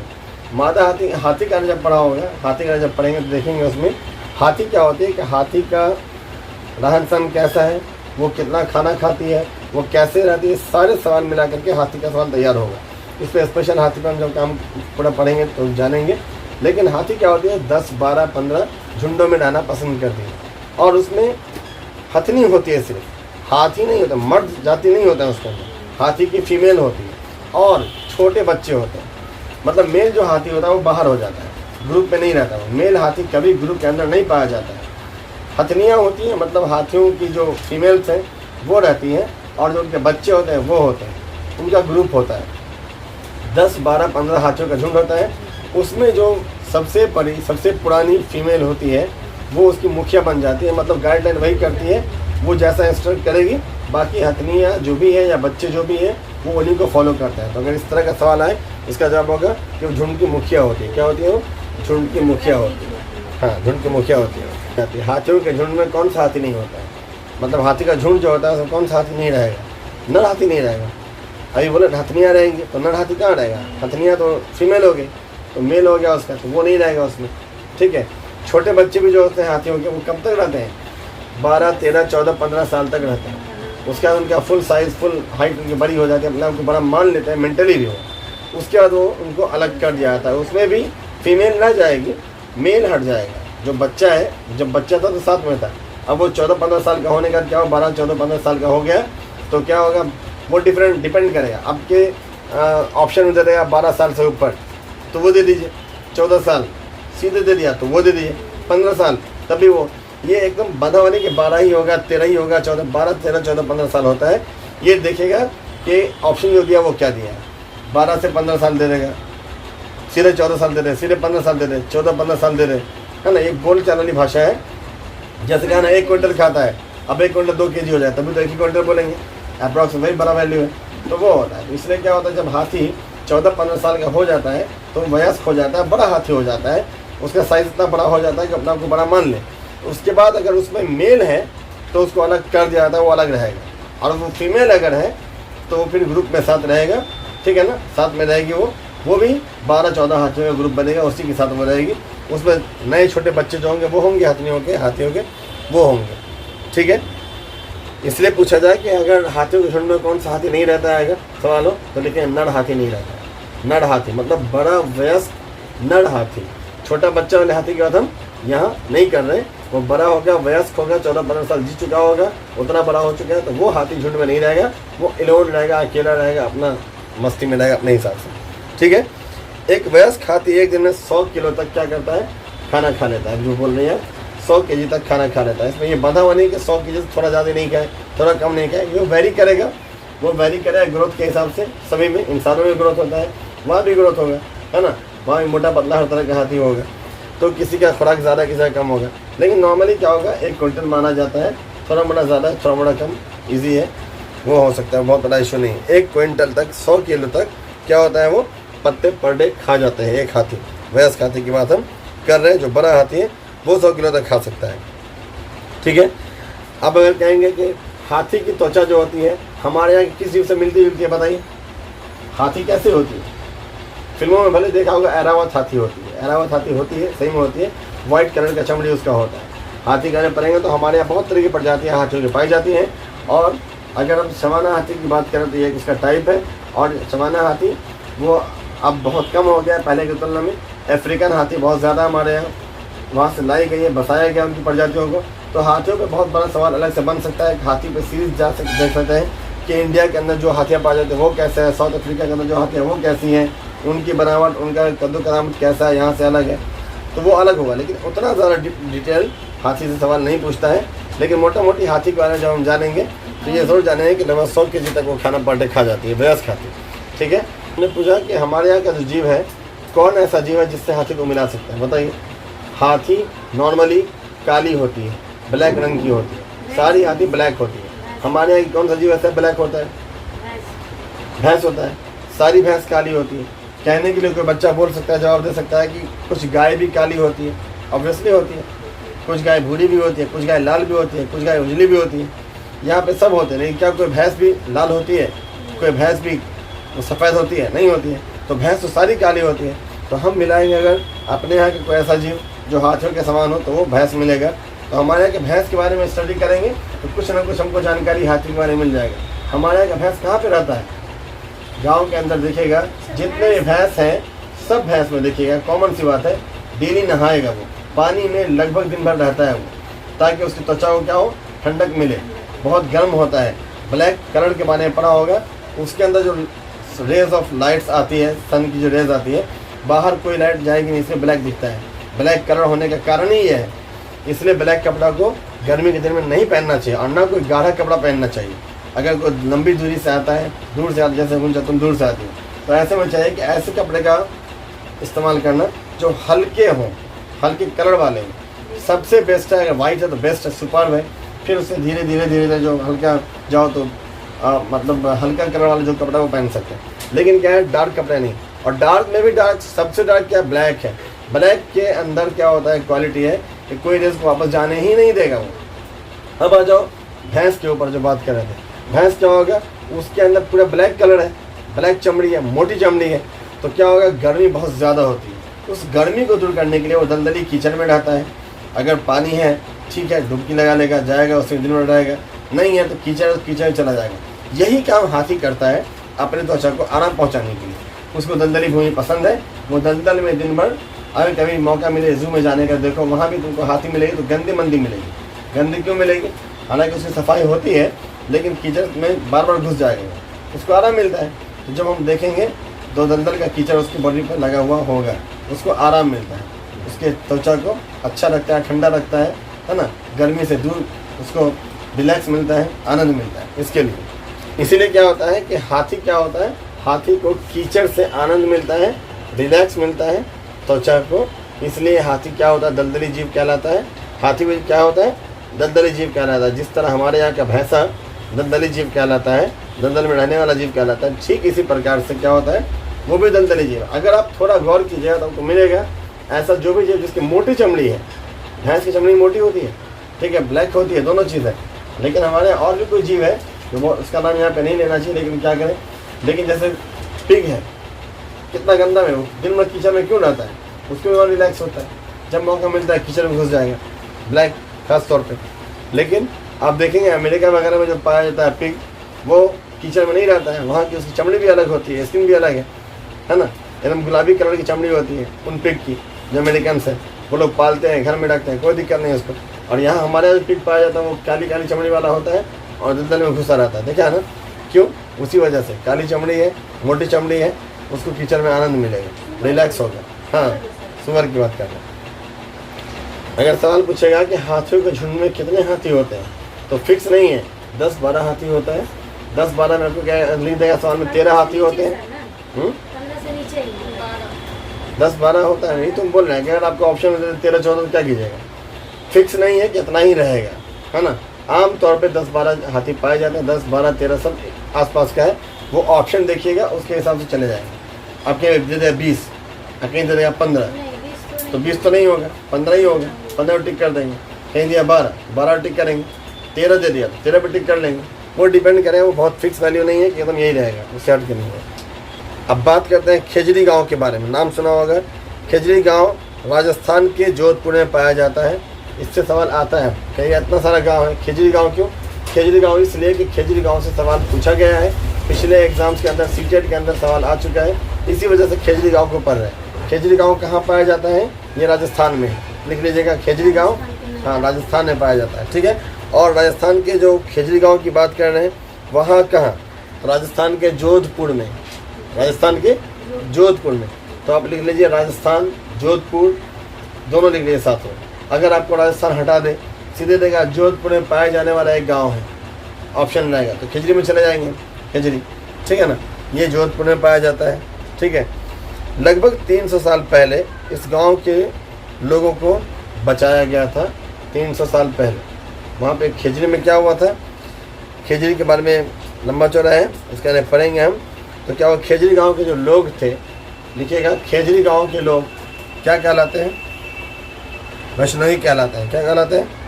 खेजड़ी गांव के जो लोग हैं, ठीक है, वो खेजड़ी गांव जो राजस्थान में है, वो खेजड़ी गांव जो राजस्थान के जोधपुर में स्थित है, उसकी बात कर रहे हैं। करीब 300 साल पहले उन सबको बचाया गया था। इनको बिश्नोई कहा जाता है। क्या कहते हैं हम? बिश्नोई। अगर सवाल पूछेगा कि खेजड़ी गांव के लोग या जोधपुर के गांव के लोग, ठीक है, या सीधे खेजड़ी गांव दे दे, या जोधपुर के एक गांव की बात कर ले, या राजस्थान के एक गांव के लोग, ठीक है, जिन्हें 300 साल पहले बचाया गया था, क्या कहलाते हैं? तो इनका जवाब होगा बिश्नोई। ये सवाल चूँकि पूछा हुआ है, इसी वजह से इस पर हम फोकस कर रहे हैं, ठीक है ना। अब ये सोचेगा हमारा भी तो गाँव है, उसका सवाल क्यों नहीं आता है? उसका सवाल रहता है, अगर आया होता है उसको पढ़ते हम लोग, है ना। तो वहाँ से सवाल जुड़ा हुआ है, पूछा हुआ है, इसलिए उसको हम देखते हैं। इसको क्या कहते हैं? बिश्नोई कहते हैं। क्या कहते हैं? बिश्नोई। बिश्नोई। अगर सवाल पूछेगा बिश्नोई कौन है, तब भी जवाब आएगा जोधपुर का एक गांव है, वहाँ रहने वाले, वहाँ के बासी, मतलब जोधपुर के बासी भी दे सकता है। जोधपुर के बासी क्या कहलाते हैं? तो बिश्नोई कहलाते हैं। जोधपुर का गाँव हो गया, गाँव जिसका नाम अभी लिया, है ना, उसके बारे में। तो अगर पूछेगा वहाँ के वासी कौन है, तो बिश्नोई कहलाता है। या बिश्नोई कौन है, तो क्या है? जोधपुर के वासी है, ठीक है। उलट पुलट के सवाल पूछ सकता है, इसलिए तैयार रहिएगा, कंफ्यूज नहीं होना है, ठीक है। वहाँ इसका नाम खेजड़ी गांव क्यों है? क्योंकि वहाँ खेजड़ी नाम का एक पेड़ होता है। क्या होता है? खेजड़ी नाम का एक पेड़ पाया जाता है। जैसे हर जगह इलाके के हिसाब से जो फसल होती है, इलाके के हिसाब से जो पेड़ पौधे होते हैं वो होते हैं। इसी तरह से अगर हम खेजड़ी गाँव की बात करें, तो खेजड़ी गाँव के जो लोग, जिसको बिश्नोई कहते हैं, वहाँ का पेड़ है, ठीक है। ये पेड़ कैसा है? खेजड़ी पेड़। खिजड़ी का जो पेड़ है वो कह सकते हैं उसको बड़ा होने में, उस पेड़ को बड़ा होने में, वयस्क होने में, बढ़ने में पानी की बहुत कम ज़रूरत पड़ती है, नाम मात्र पानी चाहिए। और राजस्थान के अंदर पेड़ हो जाए, पेड़ में छाया मिलेगा, तो कितनी बड़ी चीज़ है, पूरा तपता हुआ इलाका है, वहाँ पेड़ की क्या अहमियत है मालूम होगा। इसलिए ये ऐसा पेड़ है वो बहुत कम पानी में बहुत आसानी से खड़ा हो जाता है। तो लोग वहाँ क्या करते हैं, इस पेड़ को उगाते हैं, प्रमुखता से उगाते हैं, ठीक है।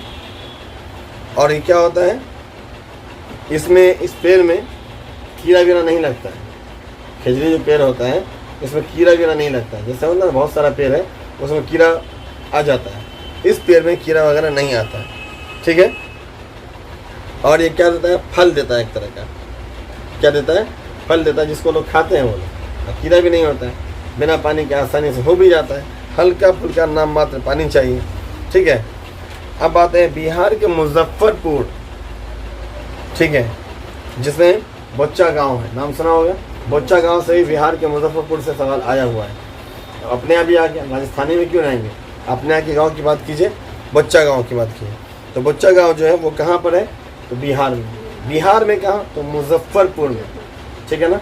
अगर मान लीजिए बिहार को हटा दिया सिरे, ठीक है, और हेडिंग में दिया बिहार, बिहार के एक शहर में बोच्चा गांव है और 4 ऑप्शन दिया, तो हम कहाँ जाएंगे, मुजफ्फरपुर, ठीक है। या सीधे दे देगा मुजफ्फरपुर में एक गांव है, इसका नाम, 4 गांव का नाम दे देगा, तो कौन सा है, बोच्चा। इस तरह से पूछेंगे, है ना, ध्यान रखिएगा इसका। मधुमक्खियाँ के बारे में सवाल पूछता है, मधुमक्खी कब शहद इस लायक बना देती है कि उसको हम उससे शहद निकाल सकें। मधुमक्खी का पालन क्या होता है, मधुमक्खी पालन होता है, मत्स्य पालन होता है।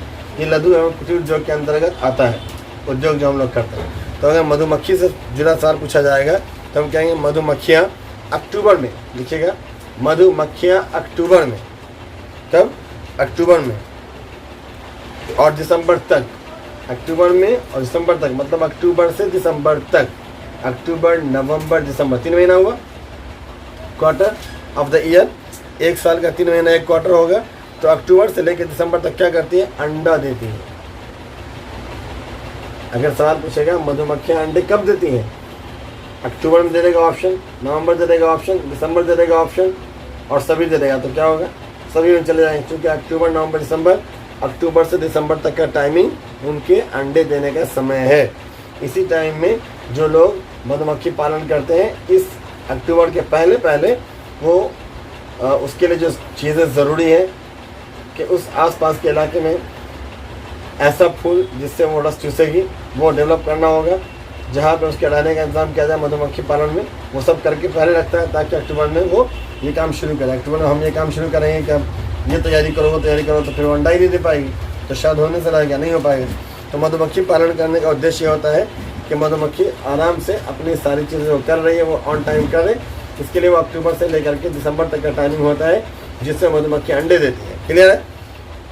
प्रत्येक मधुमक्खी का छत्ता जो होता है उसमें एक खास बात होती है कि रानी होती है उसकी। हर मधुमक्खी के छत्ते में, अब ये नहीं कि हर छत्ते में एक ही रानी हो, नहीं, एक छत्ते में एक रानी होगी, ठीक है। वो रानी क्या करती है, मेन होती है, और वही शहद का सारा जो कारोबार है वहीं से तैयार होता है, एक तरह समझ लीजिए। तो देखिएगा, मधुमक्खी के हर एक छत्ते में एक रानी मक्खी पाई जाती है, एक रानी मधुमक्खी होती है, ठीक है। और मधुमक्खी के छत्ते में नर कितना होता है, नर मधुमक्खियाँ कितने होती हैं, बहुत थोड़ा, बहुत थोड़े होते हैं। कुछ बोल देना, थोड़े मोड़े, बहुत, कुछ ऑप्शन हो, कुछ बोल देंगे तो लिखेंगे कि छत्ते में क्या होती है, कुछ नर मधुमक्खियाँ भी होती हैं, है ना। और अब एक रानी हो गई तो बाकी क्या होगा, रानी तो सब होगी नहीं, तो रानी एक हो गई तो बाकी जितने भी मधुमक्खियाँ उसको क्या बोलेंगे, श्रमिक बोलते हैं। मतलब श्रमिक क्या होता है, हिंदी, इसका अर्थ है लेबर, मजदूर, काम करने वाला। तो बाकी जो मधुमक्खियाँ वो काम करने वाली हैं, तो क्या है कि मधुमक्खी के छत्ते में जो बाकी मधुमक्खियाँ वो क्या है, श्रमिक मधुमक्खियाँ, है ना। तो लिखेंगे कि एक मधुमक्खी के छत्ते में अन्य मधुमक्खियाँ श्रमिक कहलाते हैं। क्या कहलाते हैं, श्रमिक, यानी लेबर, मजदूर हो गया। अधिकांश मधुमक्खियाँ क्या होती हैं, श्रमिक होती है। हाँ बोलो, श्रमिक होती है। इसका लिखेंगे श्रमिक के रूप में क्या होता है। अगर श्रमिक की बात किया, 3 तरह की मक्खियाँ आ गई, एक आ गई रानी मक्खी, एक आ गए श्रमिक, एक आ गया नर। नर के बारे में बोले कुछ होते हैं, मतलब बहुत ज़्यादा नहीं होगा, बहुत थोड़ा होगा, है ना, लिमिटेड होता है वो, ठीक है। दूसरा क्या होता है, श्रमिक बोले, वो नर नहीं होता है, वो नर नहीं होता है वहाँ पर, ठीक है, वो सेफ्टी के दृष्टिकोण से होता है वहाँ पर। लेकिन बाकी जो मधुमक्खियाँ हैं, जो श्रमिक है, उनका काम अलग होता है, और जो रानी मधुमक्खी है उसका काम अलग होता है। तो लिखेंगे हम श्रमिक के रूप में नर मधुमक्खियाँ कोई भूमिका में नहीं होते, मतलब नर जो होते हैं मधुमक्खियों में वो श्रमिक नहीं होता है, उसका ये नहीं कि वो काम करेगा, है ना। अब आते हैं कच्छ की बात कर लेते हैं। कच्छ इस बार ज़रूर पूछेगा, याद रखिएगा, और जितना पढ़ाया गया उससे ज़्यादा में पूछ सकता है, चूँकि इस बार अभी कल की बात कर रहे हैं, कल की बात, कल जो कच्छ में तूफान आया है, जिसका अभी तक बिपरजॉय जिसका नाम है, इसके बारे में 100 से 110, 115, 120, 125 किलोमीटर तक प्रति घंटे की रफ्तार से तेज़ आंधी आई है। कल क्या बता रहे हैं, न्यूज़ में देखा होगा, बिपरजॉय। ये कच्छ बराबर प्रकृति के पता नहीं किस पढ़ने की दुनिया में जी रहा है, प्रकृति की वजह से। प्रकृति उसके साथ बहुत अच्छा बिहेव नहीं दिखा रही है, बर्ताव नहीं करे, आने वाले कुछ सालों में देखा होगा।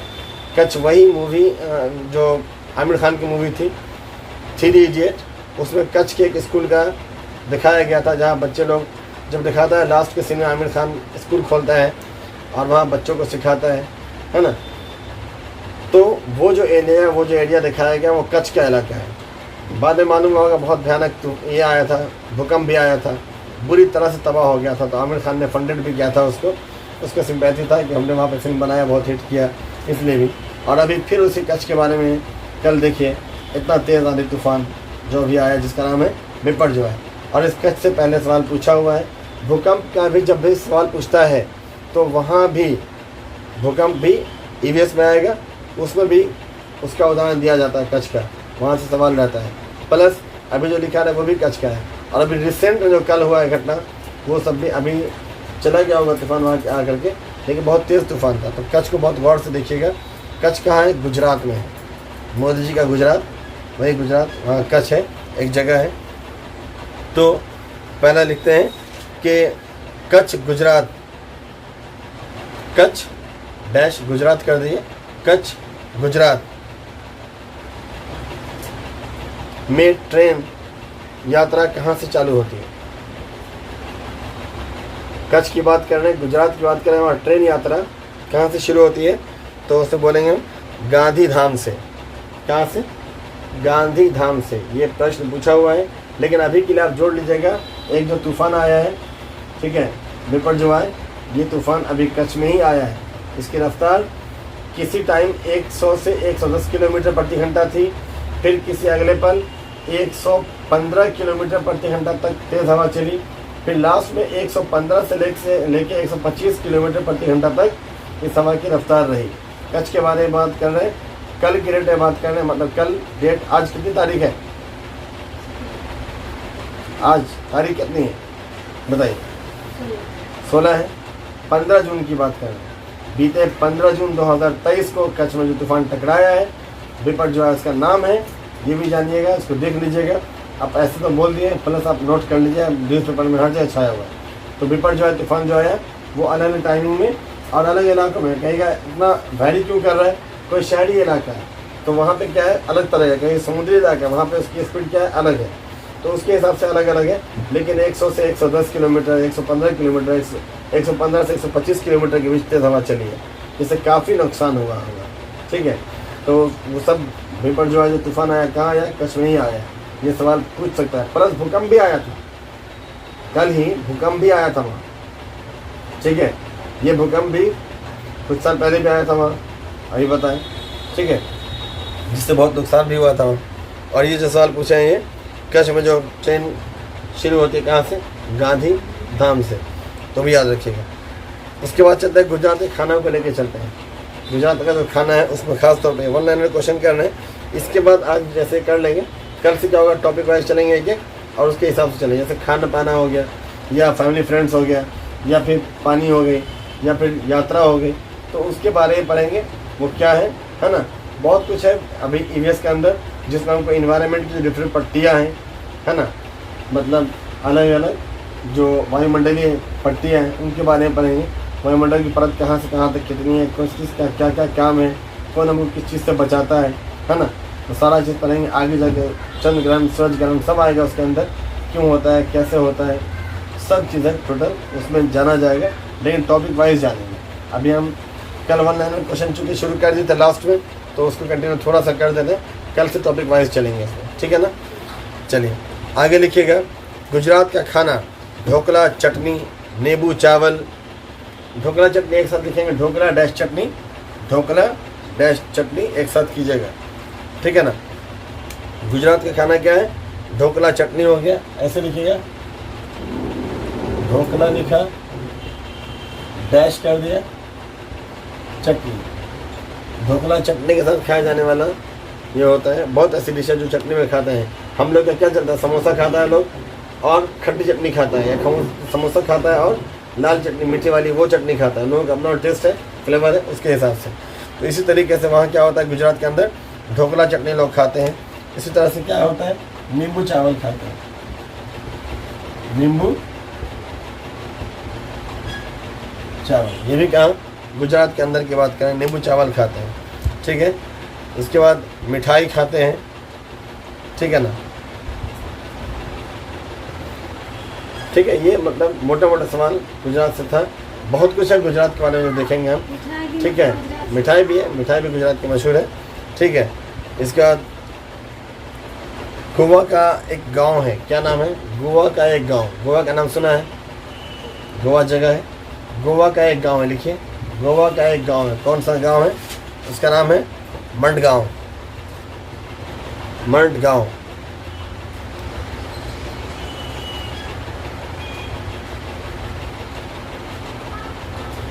एक सवाल पूछता है कि गोवा से जुड़ा हुआ होगा, लेकिन मडगांव, हाँ मडगांव है, मडगांव बोलिएगा, मडगांव, ठीक है ना।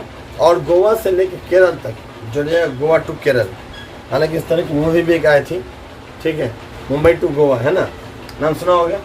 एक मूवी आई थी, नाम सुना होगा, उसे लिख दे रहे हैं समझाने के लिए ताकि याद रहेगा। मुंबई टू गोवा, नाम सुना होगा। ये फिल्म आई थी, काफ़ी फिल्म अच्छी रही, चली भी। तो अब ये क्यों लिखा है, फिल्म का नाम यहाँ क्यों लिखा है, उसके पीछे रीज़न है ताकि आप इसको मेमोराइज करने में याद रहेगा आसानी से, इसके लिए बोले। अब करना क्या है, इस मुंबई को हटा दीजिए, मुंबई की जगह क्या आ जाएगा आपको, केरल, केरला, केरल बोलिए, केरला बोलिए, हिंदी में केरल बोलेंगे, अंग्रेजी में केरला कहलाएगा। केरल टू गोवा, केरल से गोवा तक की बात कर रहे हैं। इसमें सवाल पूछता है, लिखिएगा कि गोवा से केरल तक, गोवा से केरल तक में कितने पुल हैं, ये सवाल पूछा हुआ है, कितने पुल हैं।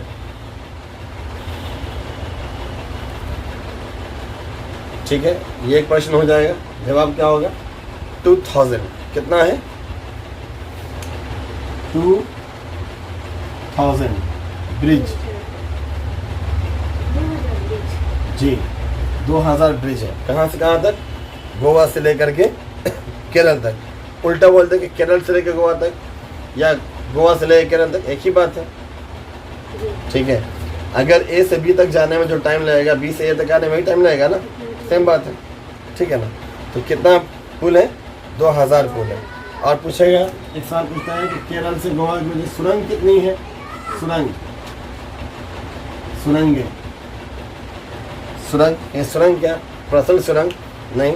हम लोग का जो मेट्रो चलती है दिल्ली में, तो देखा हुआ कैसे चलती है, सुरंग के अंदर से भी जाती है, सुरंग के बाहर से भी जाती है, और हवा में ही पुल बना हुआ है इसका, दोनों है। एक ज़मीन पर जाती है, एक ज़मीन से ऊपर और ब्रिज है उससे जाती है, हर एक ज़मीन के नीचे जाती है। 3 तरह से हमारे यहाँ क्या होता है, मेट्रो जाती है, दिल्ली की बात कर रहे हैं, ठीक है ना। तो वहाँ एक जाती है ज़मीन के नीचे से, है ना, अंडरग्राउंड, एक जाती है upper ground, over ground, flyover होती है, उस पर मेट्रो जा रही है, और एक ऑन ग्राउंड जा रही है, ज़मीन पर जा रही है, 3 तरह से जा रही है। इसी तरह सुरंग का मतलब ये नहीं कि निजी लिए कुछ बना लिया है, इसी तरह के कामों के लिए सुरंग का इस्तेमाल होता है। यहाँ कितनी सुरंगें हैं केरला से गोवा तक जाने में या गोवा से केरला तक आने में, तो लिखेंगे 92 सुरंग है, 92। कितना है सुरंग, 92 सुरंग है, याद रखिएगा, ये सवाल भी पूछा हुआ है, इसलिए हम यहाँ पे कर रहे हैं। 2020 ब्रिज है और 92 मतलब आगे लिखिएगा, गुजरात से केरल के रास्ते में ट्रेन पार करती है तो कौन कौन से क्षेत्रों से होकर गुजरती है। ये मैपिंग वाला प्रश्न है, इसको मैप पर ही बता देंगे आपको। मैप रहेगा सामने, वो बना करके दिखा देंगे। अभी तो चैप्टर में जाएंगे, जब मैपिंग में जाएंगे तो करा देंगे, स्पेशली मैप बना करके उसमें दिखा देंगे वो।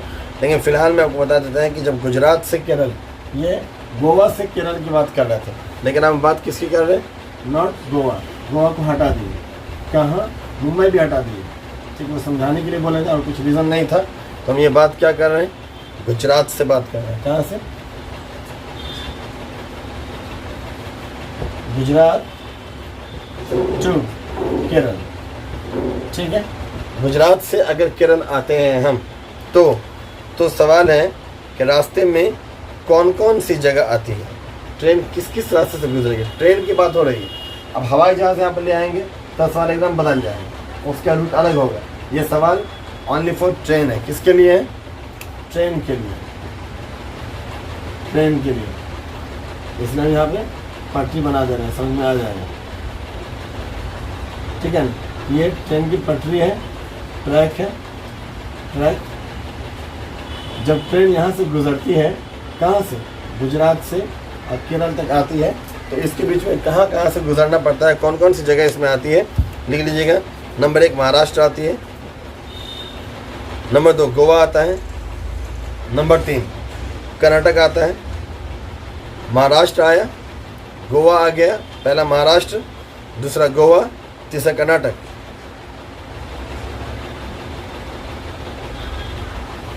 ठीक है, और इसके बाद कौन आता है, केरल आता है। जाहिर सी केरल जा रहा है, केरल तो आएगा ही ना। तो कौन कौन सी जगह से गुजरा वो, क्या क्या आया, महाराष्ट्र आया, फिर कौन, कर्नाटक, उसके बाद फिर केरल। हाँ फिर केरल आ गया। तो यहाँ से वहाँ तक गुजरना पड़ता, ध्यान रहेगा, ठीक है ना।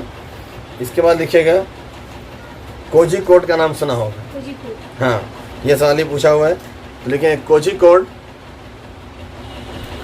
दक्षिण भारत में, कोझिकोड दक्षिण भारत में केरल से मालाबार, केरल से मालाबार तक। मालाबार क्या है, मालाबार एक तट है, तट समझ में आता है, समुंदर के किनारे पे बसा हुआ इलाका तट कहलाता है। और वो जो सारे क्षेत्र जो उस तट को छू के गुजरते हैं, तटीय क्षेत्र कहलाते हैं। तो हम जो सवाल कर रहे हैं अभी, हम क्या बोले, कहाँ से कहाँ तक बोले, सवाल देखिए क्या लिखा अभी, कहाँ से कहाँ तक, तट, तट है, तट मतलब समुद्र के किनारे बसा हुआ इलाका है, तट है ना। पर एक बसा हुआ शहर है, मतलब जो शहर है तटीय शहर है, पूरा समुद्र के किनारे बसा हुआ शहर है।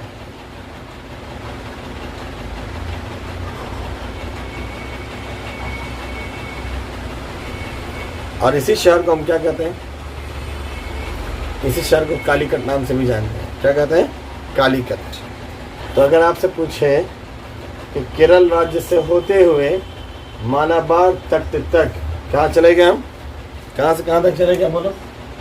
केरल से लेकर मालवा, राज्य से, स्टेट से, टू कहाँ तक, मालवा तक, मालाबार तट है। तट अभी बताया ना, समुद्री इलाका, समुद्र के किनारे बसा हुआ।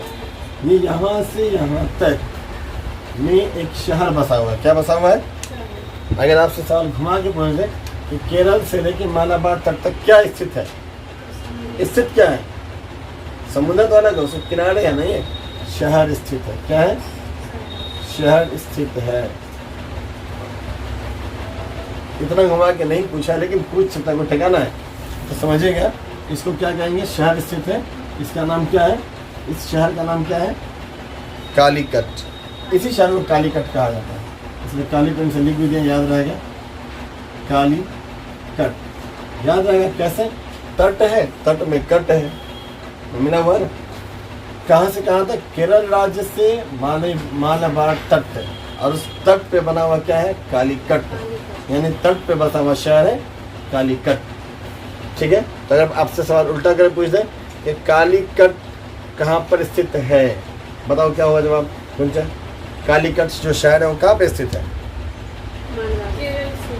केरल से मालबार, केरल से मालबार, मालबार गलत हो जाएगा, मालबार तट तक, मालबार तट हो गया ना। कोई जो इलाका होता है उसमें कोई तट है, तट बोलेंगे, चौक है, चौक बोलेंगे, इसमें किलाघाट चौक बोलेंगे, है ना।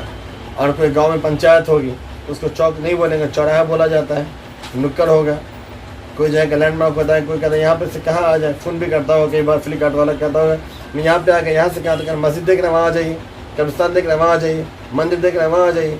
क्या होता है, लैंडमार्क होता है, सीधा तट है ये, तट लगाना ज़रूरी होगा, चौक चौराहा नहीं है, कोई खेत खलिहान नहीं है ना, तो इसमें तट लगाना ज़रूरी होगा। तो केरल राज्य से क्या, राज्य नहीं लगा चले, केरल तो राज्य ही है, सीधे केरल बोले कोई दिक्कत नहीं, केरल राज्य बोले या केरल बोले कोई दिक्कत नहीं चलेगा, मगर यहाँ तट लगाना ज़रूरी होगा। मालबार का मतलब, मालबार क्या है, तो तट है। तो केरल राज्य से मालबार तट तक बसा हुआ एक शहर है, उसका नाम कालीकट है, इसका नाम कालीकट है। तो केरल राज्य से लेकर के मालबार तट तक जो फैला हुआ है वो शहर है, उस शहरी का नाम क्या है, कालीकट है, याद रहेगा। बात करते हैं देखिए भाषा, जैसे मलयालम, तो मलयालम या जैसे कोंकणी है या फिर मराठी है या गुजराती है या कन्नड़ है, ये सब अलग अलग इलाके हैं, सब जगह पर जो बोली जाती है, जो भाषा बोली जाती है वो अलग अलग है। अगर मलयालम की बात करेंगे हम तो यहाँ केरल बोली जाती है, क्या बोली जाती है, केरल भाषा बोली जाती है। यहाँ पर मलयालम के अंदर केरल भाषा बोली जाती है, ये बोली वहाँ की बोलचाल में इस्तेमाल होता है।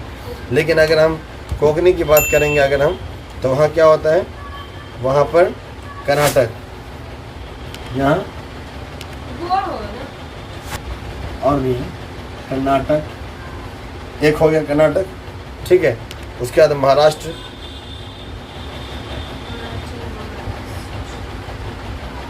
और भी है गोवा,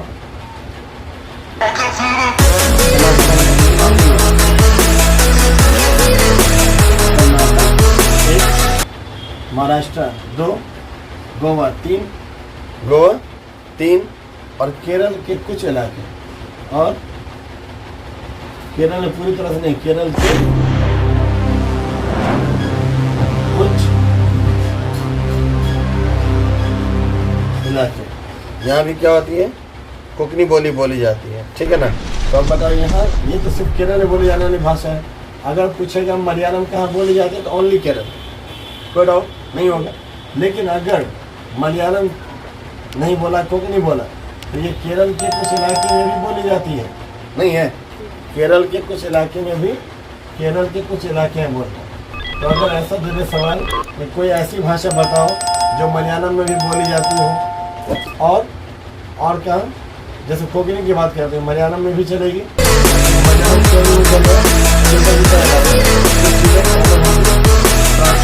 होगा यहाँ से दूसरा। तो क्या होगा, मलयालम पूरी तरह से केरल में बोली जाने वाली भाषा है।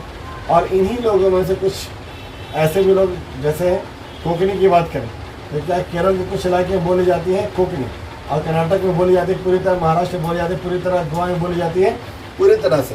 तो कुछ ऐसे लोग ऐसे भी होंगे जिनका केरल से लेकर के गोवा, महाराष्ट्र, कर्नाटक सब में आना जाना होगा, वो कोंकणी भी जानेंगे और मलयालम भी जानेंगे, दोनों भाषा जानेंगे। ऐसा हम लोग की तरफ भी होता है, नहीं होता है। अब बात करें मराठी की, तो मराठी कहाँ बोली जाती है, तो लिखेंगे महाराष्ट्र में, गोवा में। मराठी कहाँ बोली जाती है, महाराष्ट्र, महाराष्ट्र बोली जाती है। दमन, नाम सुना है, दमन असल क्या है, इंडस्ट्रियल इलाका है, यहाँ पर के लोग इंडस्ट्री पे ज़्यादा फोकस करते हैं, बहुत डेवलप नहीं है, डेवलप बहुत ज़्यादा इन द सेंस के काम होता है, लेकिन वहाँ की जो ज़मीन वगैरह यहाँ से सस्ती है, मेन इलाके नहीं, गाँव देहात जैसे इलाका ज़्यादा मिलेगा तुमको वहाँ, ठीक है। दमन, सूरत, ये सब आसपास के इलाके हैं, वहाँ ऊंचे में लोग जाके रहते हैं काम के लिए। वो जैसे यहाँ से कहीं 5 किलोमीटर 10 किलोमीटर जाना है अगर, ठीक है, तो बस है, ऑटो है, इससे लोग चले जाते हैं। तो यहाँ पर क्या होता है, दमन जगह है, गोवा है, गोवा, महाराष्ट्र, दमन, दादरा,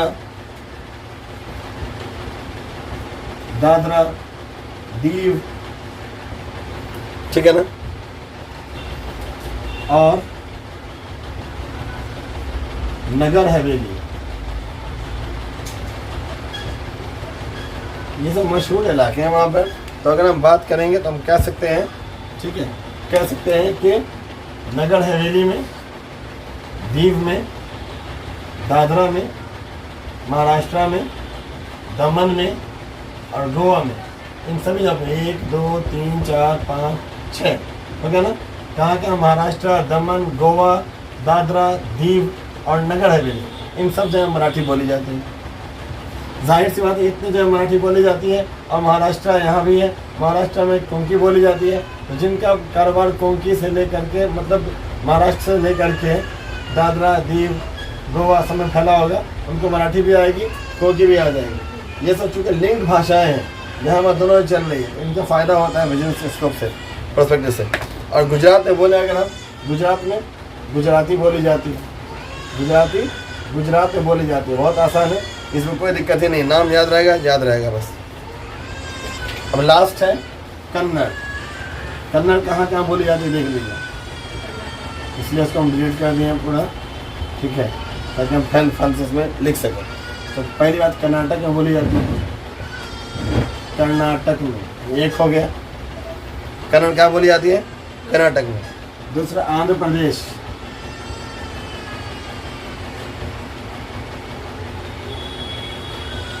आंध्र प्रदेश में बोली जाती है, आंध्र प्रदेश में बोली जाती है।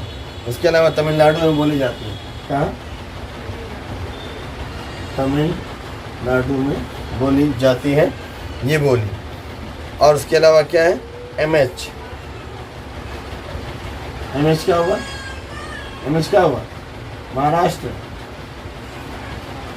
हर जगह नहीं लिखे तो यहाँ पर इसलिए लिख दिया ताकि ध्यान रहे, खाली एमएच दे दे कंफ्यूज करने के लिए, तो कंफ्यूज नहीं होना है। एमएच महाराष्ट्र को बोला जाता है, इसलिए ऑप्शन में लिखा हुआ है एमएच भी है और महाराष्ट्र भी है, तो ध्यान रखिए इन सब जगह ये भाषाएं बोली जाती हैं, इसको याद रख लीजिए। ये सब सवाल वो हैं जो रिसेंट ईयर्स में सीटेट ने पूछा है, इसको ज़रूर याद रखना होगा।